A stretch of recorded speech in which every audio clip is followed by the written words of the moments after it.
नमस्ते। आजकल आपको पता होगा कि ग्लोबल पॉलिटिक्स जो है उसमें अपने एक्शन को किस तरह से हर देश ट्राई करता है कि उसका एक्शन सही है।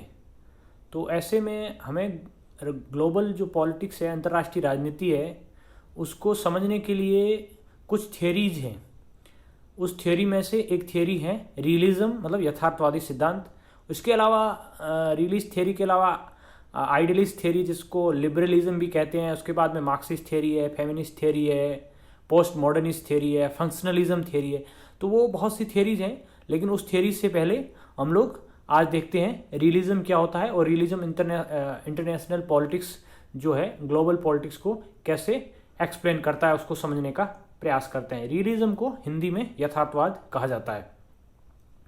जो रियलिज्म है, ये यथार्थवादी जो अंतर्राष्ट्रीय सिद्धांत को समझने की एक जो अप्रोच है, उसमें स्टेट जो है, राज्य है, वो बहुत महत्वपूर्ण या प्राइम यूनिट होती है ग्लोबल पॉलिटिक्स को समझने के लिए। रियलिस्ट थिंकर्स का मानना है कि स्टेट है वो एक रैशनल एक्टर है, जो वो एक्शन उठाता है अपने इंटरेस्ट को फुलफिल करने के लिए। मतलब उसका जो राष्ट्रीय हित है वो सब जायज़ है, मतलब वो सब जो नैतिकता के जो बंधन है, जो मॉरलिटी एथिक्स है, उससे बहुत परे होता है, वो मतलब जस्टिफिएबल है।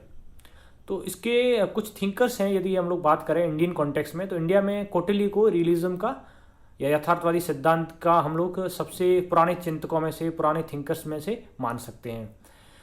और अपने इंडियन में इससे हम थोड़ा सा और इतिहास में जाएं तो महाभारत का शांति पर्व है, उसकी जो पूरी महाभारत की जो लड़ाई है, वो लड़ाई किस पे है? जस्ट और अनजस्ट वार।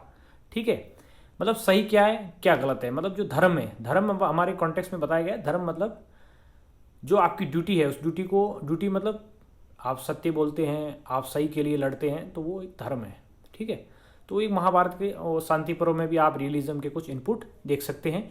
और इसके बाद हम लोग देखें वेस्टर्न पॉलिटिकल थिंकिंग्स में भी बहुत से ऐसे थिंकर्स हैं जिसमें नाम आता है थ्यूकिडाइसिस, मैकियावेली, और उसके बाद हम देखते हैं थॉमस हॉब्स को भी रियलिस्ट थिंकर में ही गिना जाता है।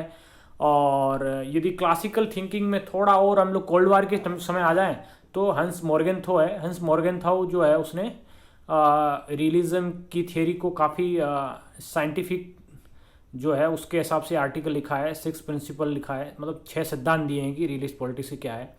तो हम लोग आज क्या है, क्लासिकल जो रियलिस्ट थिंकिंग है उसके बारे में थोड़ा सा देखेंगे कि ग्लोबल पॉलिटिक्स में जो रियलिस्ट थिंकर है वो कैसे अंतर्राष्ट्रीय पॉलिटिक्स को समझने का प्रयास करते हैं या उसकी कैसे एक्सप्लेन करते हैं। तो एक स्टेट हो गया, स्टेट इसकी प्राइमरी यूनिट है, और स्टेट का जो नेशनल इंटरेस्ट है, मतलब जो राष्ट्रीय हित है, वो राष्ट्रीय हित को ये लोग बहुत प्रायोरिटी देते हैं। मतलब राष्ट्रीय हित जो है उसको सबसे पहले है रियलिस्ट थिंकिंग में। मतलब और राष्ट्रीय हित कुछ भी हो सकता है। राष्ट्रीय हित में आप देख लो, इकोनॉमिक किसी का डेवलपमेंट कैसे हो। राष्ट्रीय हित में उनको कहते हैं कि पावर यदि आप किस तरह से बढ़ाते हैं और दूसरे देश की जो भी रिसोर्स हैं उसको आप अपने इंटरेस्ट के अनुसार फुलफिल करते हैं। तो रियलिस्ट थिंकर का मानना है कि जो नेशनल इंटरेस्ट है वो प्राइमरी है, किसी भी देश का फर्स्ट एंड फॉरमोस्ट थिंग है। ठीक है, और वो कहते हैं कि जो इंटरेस्ट है ये कोई एक टिपिकली सेंस में डिफाइंड नहीं है, मतलब ये स्टेटिक नहीं है, मतलब इसका नेचर है वो डायनेमिक है। फॉर एग्जाम्पल हम लोग देखें, भारतीय विदेश नीति है वो आप देखा होगा नॉन अलाइनमेंट, मतलब गुट निरपेक्ष पे चली है। लेकिन अभी क्या है, रशिया और यूक्रेन का जो वार चल रहा है, इसमें भारत ने एकदम क्लियर कर दिया है कि हमारे इंटरेस्ट के लिए क्या सही है, हमारे फॉरेन पॉलिसी या हमारे इकोनॉमिक डेवलपमेंट के लिए क्या सही है। हाँ, रशिया से हमारी कुछ इश्यूज पे डिसएग्रीमेंट हो सकता है, कुछ इश्यू पे, लेकिन हमारा जो एनर्जी सिक्योरिटी है उस पर हम लोग है वो किसी ग्रुपबाजी में पड़ना नहीं चाहेंगे। तो इसलिए जब रशिया के ऊपर पूरे विश्व में सैंक्शन लगाए, लेकिन इंडिया ने अपनी एनर्जी जो है, जो ऑयल सप्लाई है, उसको जारी रखा और इसके ज़्यादा क्या किया, इससे एग्रीमेंट किया और उसको मतलब इससे रिलेटेड बहुत से जो है फॉरेन पॉलिसी है उसको परसुएट किया। मतलब यहाँ पे आप देखेंगे ना कि इंटरेस्ट ये नहीं है कि हम लोग बिल्कुल एकदम कटे रह जाएंगे, नहीं, ऐसा नहीं है। मतलब नेशनल इंटरेस्ट जो हमारे फुलफिल होगा उसके अनुसार हम लोग अपना काम करेंगे, ना यूएस के फॉलो करेंगे और ना ही हम रशिया के जो आंख मूंद करे उसका विश्वास करेंगे। हाँ, जब मौका मिलता है, मतलब जैसे ही जब अवसर आता है कि हमारी फॉरेन पॉलिसी को दिखाने का, तो हम एक डायनेमिज्म है ना जो ग्लोबल पॉलिटिक्स का, उसके अनुसार नेशनल इंटरेस्ट को डिफाइन करते हैं।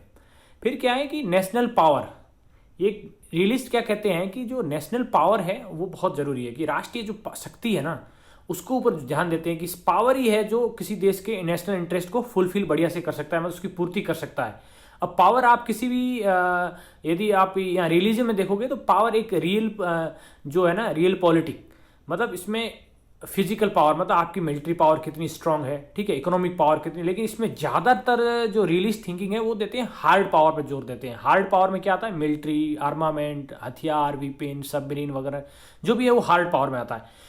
इसमें मैंने पीपीटी में लिखना भूल गया। सॉफ्ट पावर में क्या आता है, सॉफ्ट पावर में तो जो हार्ड पावर में चीज़ें नहीं आती है, किसी बात से किसी अच्छे दूसरे तरीके से, जैसे अपना बॉलीवुड है तो एक सॉफ्ट पावर है, अपना कल्चर है, इंडिया का सिविलाइजेशन है, अच्छे वैल्यूज हैं, ठीक है। अब अपने बाबा रामदेव का योग है, ये कैसे ग्लोबल पॉलिटिक्स में अपना हमारे दूसरे देशों से संबंध बना रहा है, ये भी एक पावर के रूप में। लेकिन ये रियलिस्ट थिंकर कहते हैं ऐसा नहीं, ये हार्ड पावर पर ज़्यादा फोकस करते हैं, ठीक है। और वो कहते हैं कि इंटरनेशनल जो पॉलिटिक्स है, ग्लोबल पॉलिटिक्स है, वो एक अनार्किकल टाइप है, मतलब वहाँ पे अराजकता ज़्यादा बनी हुई है। तो अराजकता के सेंस में क्या होगा, हर राज्य हर देश अपने सेल्फ हेल्प के लिए, मतलब अपनी स्वयं की सहायता के लिए और स्वयं के सर्वाइवल के लिए, स्वयं के अस्तित्व के लिए लड़ता है।